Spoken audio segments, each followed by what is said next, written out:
नमस्कार दोस्तों, आप लोगों का एक बार फिर से स्वागत है हमारे YouTube चैनल MSH क्लासेस पर।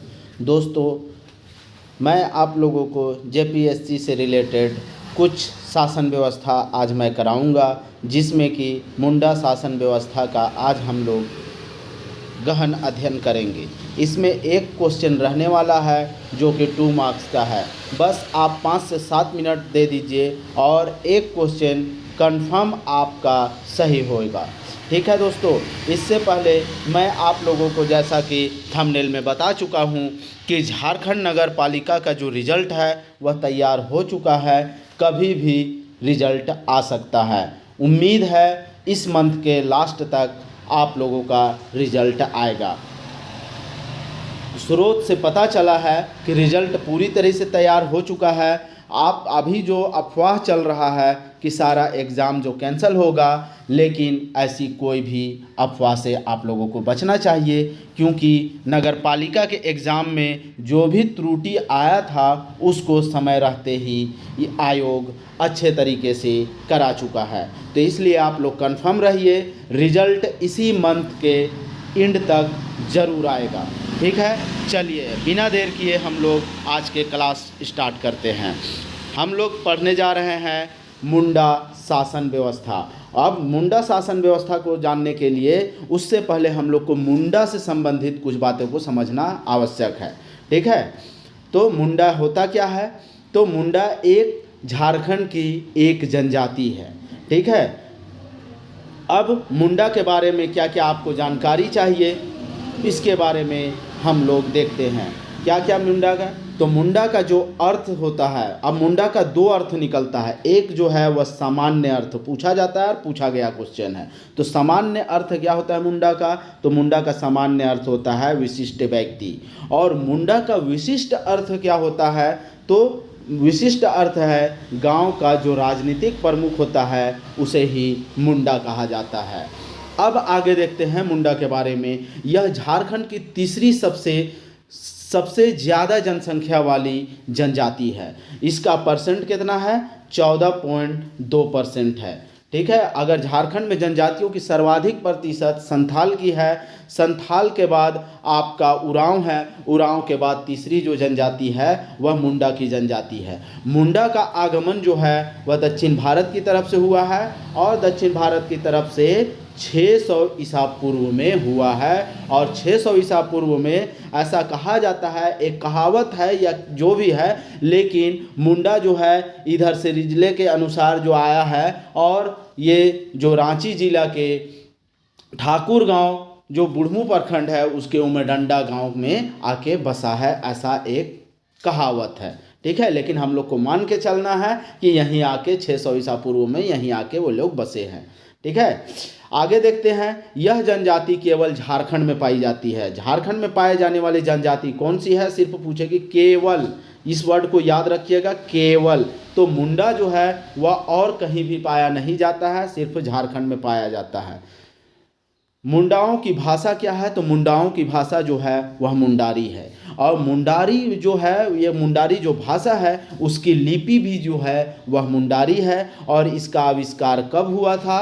तो 1982 ईस्वी में इसका आविष्कार हुआ था। और किसके द्वारा किया गया था? तो उड़ीसा के रोहिदास सिंह नाग के द्वारा जो मुंडारी लिपि है उसका आविष्कार किया गया था। तो आपको ये दोनों वर्ड याद रखना है। ठीक है, कब किया गया है? 1982 में किया गया है। लिपि क्या है? तो मुंडारी है। और किसके द्वारा किया गया है? तो रोहिदास सिंह नाग के द्वारा किया गया है।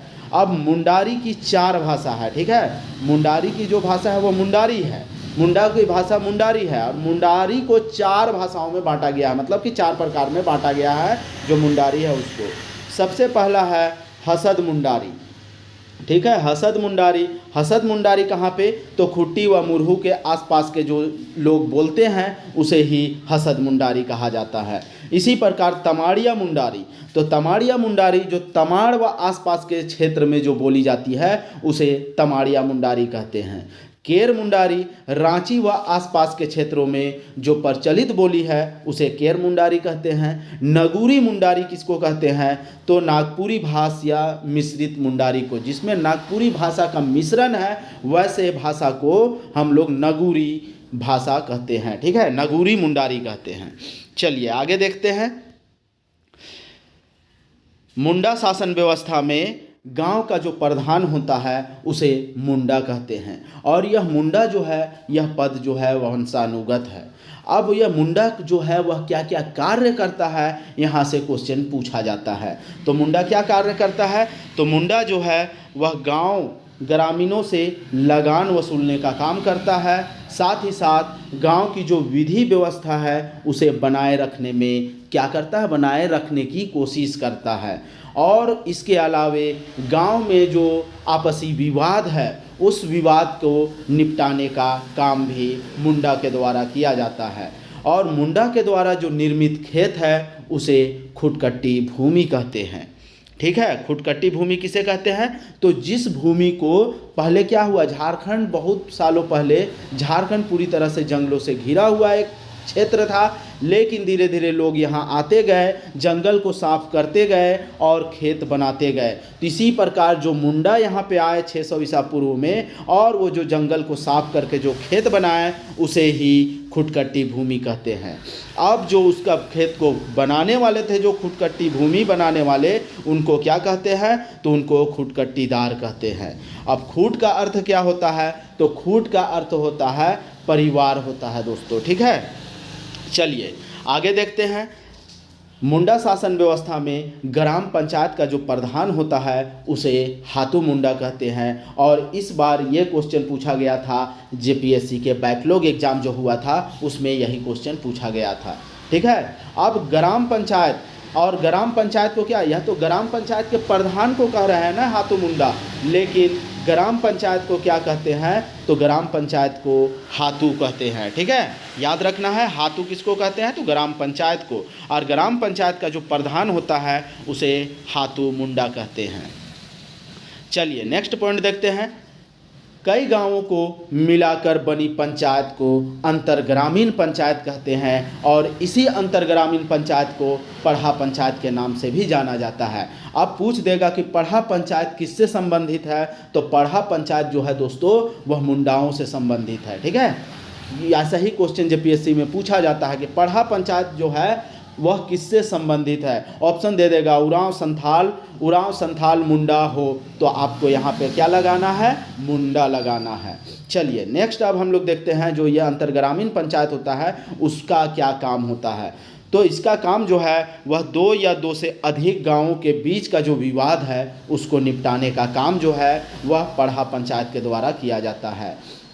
इस पंचायत को मुंडाओं का सर्वोच्च न्यायपालिका, कार्यपालिका तथा विधायिका की संज्ञा दी जाती है। जो पढ़ा पंचायत है वह मुंडाओं की जो शासन व्यवस्था है उसकी सर्वोच्च कार्यपालिका है, सर्वोच्च न्यायपालिका है और विधायिका है। मीन्स कि जहाँ पे नीति बनती है, जहाँ पे उसका इम्प्लीमेंट होता है और वहाँ पे कैसे उसको लागू करवाना है, वो तीनों काम ये पढ़ा पंचायत के द्वारा किया जाता है।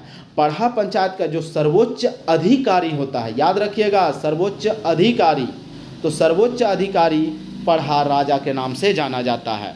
पंचायत के जो पढ़ा पंचायत के अन्य अधिकारी के बारे में पूछा जाता है तो उसमें अन्य अधिकारी में ठाकुर होता है। ठाकुर क्या करता है? तो यह पढ़ा राजा का सहायक होता है। ठीक है, दीवान होता है एक अधिकारी, तो दीवान क्या होता है? यह राजा का, पढ़ा राजा का जो है मंत्री होता है। पांडे कौन होता है? पांडे भी एक अधिकारी है। तो पांडे जो दस्तावेजों का रख रखाव करने वाला अधिकारी को हम लोग पांडे कहते हैं। बरकंदाज, ठीक है, बरकंदाज जो है वह क्या होता है अधिकारी? तो यह गांव का एक प्रकार का सिपाही है। दारोगा, तो दारोगा क्या होता है? तो हम लोग जानते हैं सभा की कार्यवाही का जो नियंत्रक करता है, जो सभा को सही रूप से संचालित करने का जो कार्यवाही संपादित करता है उसे दारोगा कहते हैं।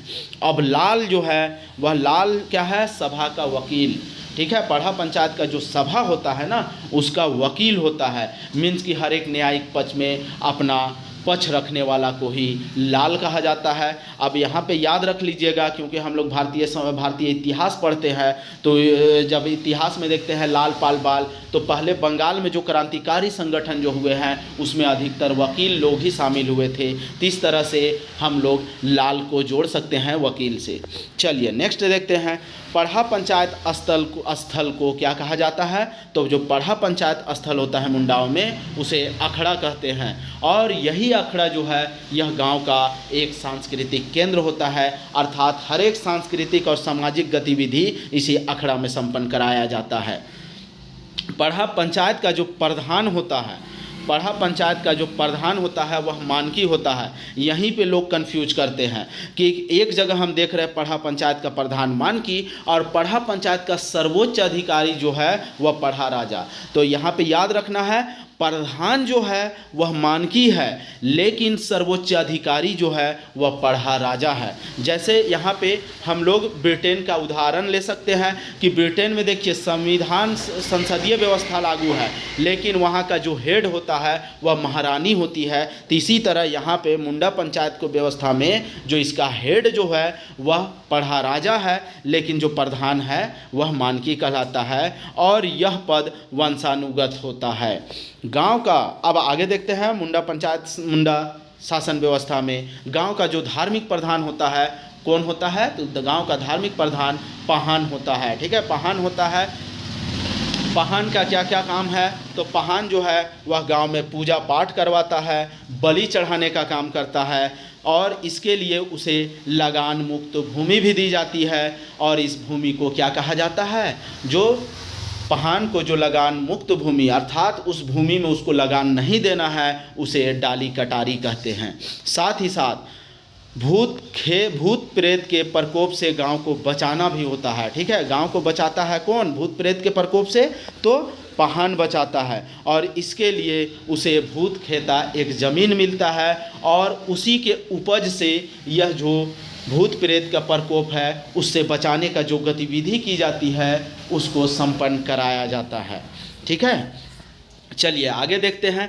पहान का जो सहायक होता है उसे पुजार या पनभरा कहते हैं। तो ठीक है दोस्तों, इस तरह से 5 से 7 मिनट में हम लोग का मुंडा शासन व्यवस्था समाप्त होता है। बस इसी तरह आप हमारे चैनल पे बने रहें, मैं एक एक करके आप लोगों को झारखंड का इतनी मस्त तैयारी करा दूंगा कि जेपीएससी में आप नहीं में भी कम से कम 80 का स्कोर करने में सक्षम रहेंगे। ठीक है दोस्तों, चलिए हम लोग कल मिलते हैं नेक्स्ट वीडियो के साथ। तब तक के लिए जोहार।